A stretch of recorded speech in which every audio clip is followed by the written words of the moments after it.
Bonjour, ici Michel pour Ciné Techno.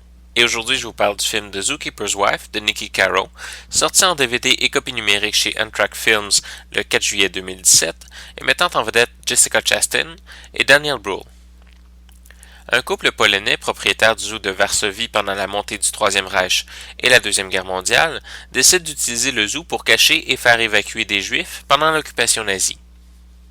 Comme plusieurs films hollywoodiens issus d'une histoire vraie, quand on regarde The Zookeeper's Wife, on a l'impression que l'histoire n'est pas rendue à sa juste valeur et qu'on a délibérément changé des moments importants pour l'effet dramatique et pour donner une fin un peu à la Walt Disney où tout le monde finit heureux.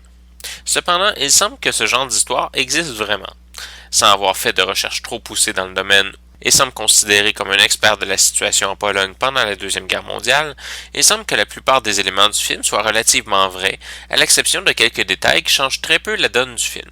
La jeune fille rousse n'aurait jamais existé, le tenancier de l'orphelinat et le couple ne se seraient jamais rencontrés. Quelques détails dérangent un peu plus. Le plan pour évacuer les Juifs du ghetto était beaucoup plus complexe et demandait l'aide de beaucoup plus d'instances, mais on comprend que pour le film, il est impossible de montrer un plan trop complexe sans faire un documentaire. Deux détails dérangent un peu cependant. Le moment où Antonia court vers le zoo pour faire fuir les réfugiés n'a jamais eu lieu. Ils étaient déjà évacués à ce moment, et la scène complètement invraisemblable où une femme à pied réussit à arriver avant les nazis en camion et communiquant par téléphone n'a été placée que pour faire effet.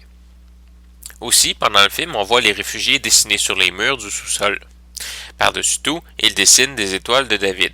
En tant que spectateur, on pense évidemment quel imbécile laisserait quelque chose dans le genre arriver. Autant installer une pancarte indiquant qu'il y a des Juifs cachés dans la maison. Il semble que l'histoire soit plus intelligente qu'Hollywood et que ces dessins n'ont jamais eu lieu, le couple étant très bien organisé et discipliné.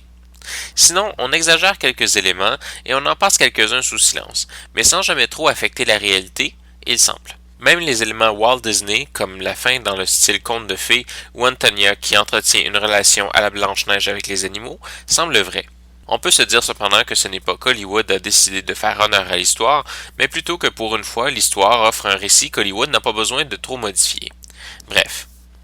Le film est aussi très bien réalisé, très bien joué, touchant et offrant autant un bon scénario qu'un visuel parfaitement adapté. Sobre, lourd, mais avec un décor qui laisse transparaître une beauté cachée par le contexte. Comme tous les films tirés de livres, cependant, on a l'impression que le scénario passe rapidement sur les éléments de l'histoire et ne nous laisse pas apprécier le récit au rythme où il devrait être raconté. Mais on ne s'en cachera pas, c'est un pari impossible de transposer parfaitement un livre en film, alors autant faire du mieux qu'on peut, et il semble que The Zookeeper's Wife obtient un certain succès. Le film est présenté en format d'image 240 en anglais et français Dolby Digital 5.1 avec l'encodage pour malentendants en anglais. Dans les suppléments, on retrouve des scènes retirées, le making-of du film et un portrait de la famille Zabinski. En conclusion, je dirais que The Zookeeper's Wife est le genre de film historique qu'on n'a pas assez fait. On raconte une vraie histoire et les détails qu'on modifie ne changent pas grand-chose aux événements qui ont réellement eu lieu. C'est un film divertissant, intéressant et touchant tout à la fois. C'était Michel, je vous remercie et bon visionnement.